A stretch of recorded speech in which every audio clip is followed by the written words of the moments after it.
नमस्कारम सद्गुरु। क्या आप हमें बता सकते हैं कि हम अपनी मेमोरी पावर कैसे बढ़ा सकते हैं और परीक्षा के डर से कैसे छुटकारा पा सकते हैं? परीक्षा का डर? ओह, आप सही आदमी से पूछ रहे हैं।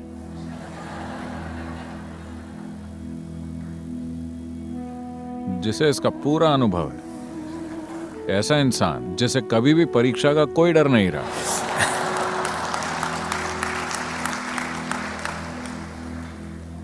मेरे पिता की सबसे बड़ी चिंता यही थी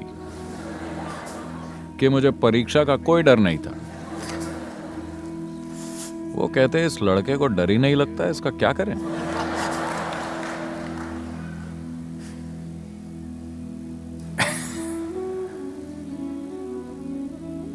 this is the whole thing. यही पूरी बात है।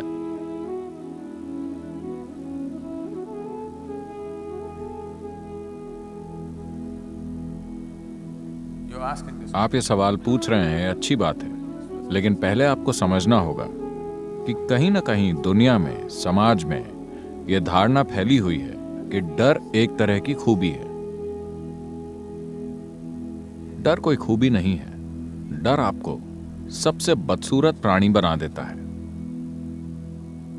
आपके जीवन का सबसे बुरा अनुभव शायद डर ही है। इसी एक चीज के अभाव ने मेरी जिंदगी को बहुत ही सुखद बना दिया है, क्योंकि डर हमेशा किसी ऐसी चीज का होता है जो अभी तक हुई नहीं है। डर किसी ऐसी चीज का होता है जिसका अभी कोई अस्तित्व नहीं है। क्या होगा, इसी का डर होता है। क्या होगा आपको नहीं पता। जब आपको नहीं पता कि आप पेपर में क्या लिखने वाले हैं, वो चीज जो आपने साल भर सीखी है, फिर भी आपको नहीं पता कि आप क्या लिखेंगे, अगर ये हालत है तो आपके जीवन में क्या होगा, निश्चित रूप से आपको नहीं पता, है ना? Yes. But you're imagining. लेकिन आप सारी बुरी चीजों की कल्पना कर रहे हैं जो परीक्षा के बाद होंगी। नहीं, परीक्षा के बाद एक बढ़िया छुट्टी मिलने वाली है। Yes. फिर एक दिन आएगा जब रिजल्ट अनाउंस होंगे। My 10th standard exam. मैं अपनी 10वीं की परीक्षा का रिजल्ट देखने नहीं गया। मैं अपनी 12वीं की परीक्षा का रिजल्ट देखने नहीं गया। बाद में कोई जाकर, मेरा परिवार उबल रहा था, आज रिजल्ट है, तुम क्या कर रहे हो? मुझे क्या करना चाहिए? Then they will tell somebody. फिर वो अपने किसी परिचित को बताते और उन्होंने जाकर देखा होगा कि रिजल्ट का क्या हुआ। Well, मैं किसी तरह से पास हो गया। now the thing is just this. अब बात बस ये है कि आप स्कूल कुछ सीखने जा रहे हैं या आप स्कूल कुछ साबित करने के लिए जा रहे हैं। आपको ये फैसला करना होगा, हर किसी को करना होगा। आप आश्रम आए हैं कुछ जानने के लिए या कुछ साबित करने के लिए, आपको यह तय करना होगा।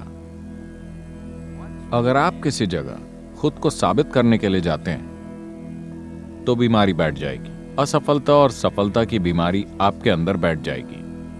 वो इंसान जो सीखना चाहता है, उसके लिए न तो कोई असफलता होती है न कोई सफलता होती है। बात केवल कोशिश की होती है। किसी को एक दिन में समझ में आ जाता है, मुझे 10 दिन लग सकते हैं, और किसी को 100 दिन लग सकते हैं। ये बस कोशिश करने की बात है।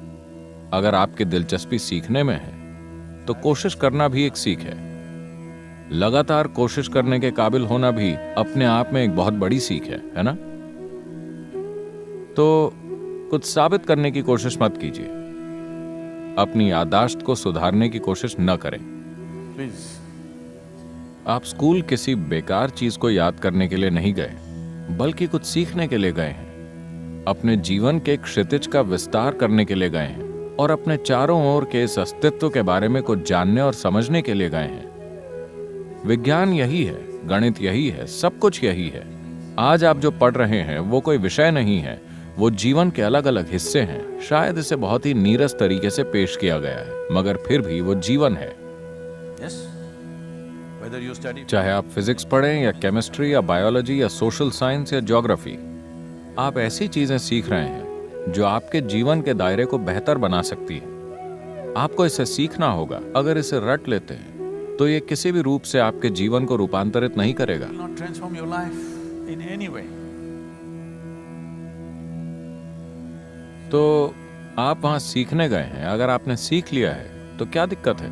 आपको जो आता है आप लिखिए, आपको जो नहीं आता आप पड़ोसी से कॉपी करने वाले हैं। मैं उन चीजों के बारे में बात नहीं करूंगा क्योंकि शायद इन दिनों कई टीचर्स भी ऐसे कामों को बढ़ावा दे रहे हैं। Getting a few marks, थोड़े अंक ज्यादा या कम पाने से बहुत ज्यादा फर्क नहीं पड़ने वाला, लेकिन आप कितना सीखते हैं इससे बहुत फर्क पड़ने वाला है। कितने फंडामेंटल्स आपने अभी अच्छे से समझे हैं इससे बहुत फर्क पड़ेगा। फिलहाल उसी पर ध्यान दीजिए। आप कितनी समझदारी से, कितने बढ़िया तरीके से, कितनी काबिलियत से अपना जीवन जीते हैं, यही महत्वपूर्ण है। आप कितना याद रखते हैं ये महत्वपूर्ण नहीं है। मुझे एक भी चीज याद नहीं है, that's why इसीलिए मैं यहाँ बैठकर आपके साथ गप्पे मार सकता हूँ किसी भी चीज के बारे में, there's no… क्योंकि कुछ याद रखने का कोई बोझ नहीं है। So, तो दस्त रोकने की दवाइयां मत खाइए और अपनी याददाश्त की चिंता मत कीजिए। जो आप जानते हैं आप करेंगे, जो आप नहीं जानते आप वैसे भी वो नहीं कर पाएंगे। लेकिन अगर आपको कॉपी करना आता है तो ये आपके ऊपर है। मैं तो ऐसा नहीं करता और मुझे विश्वास है कि हमारे टीचर्स अलाउ नहीं करेंगे, because क्योंकि जीवन के इस चरण में आपको अपना जीवन छल से शुरू नहीं करना चाहिए। at least मैं ईमानदारी की बात नहीं कर रहा हूं, मैं ये कह रहा हूं कि आप जीवन के साथ सीधा रहना सीखें ताकि कल आप छोटी छोटी बातों से मुड़ तोड़ ना जाएं। आप ठीक ही रहेंगे, मैं ऐसा ही हूं, ठीक है। मुझे केवल 35 अंक मिले चलेगा, मैं ऐसा ही हूं। इससे मेरे जीवन की क्वालिटी तय नहीं होगी। मैं चाहता हूं कि आप इस बात को समझें। आपको कितने मार्क्स मिले हैं इससे आपके जीवन की क्वालिटी तय नहीं होगी, मगर आप कितनी ईमानदारी से जीवन जीते हैं आपके जीवन की गुणवत्ता इस बात से जरूर तय होगी। तो नकल नहीं करना है, ठीक है। मान लीजिए आपको कुछ नहीं आता, कोई बात नहीं, वहां खुशी खुशी बैठिए और बाहर आ जाइए। सबको बता दीजिए कि मुझे नहीं आता था। थोड़ा योग कीजिए, आपका जीवन लंबा हो जाएगा और आप एक और साल ले सकते हैं।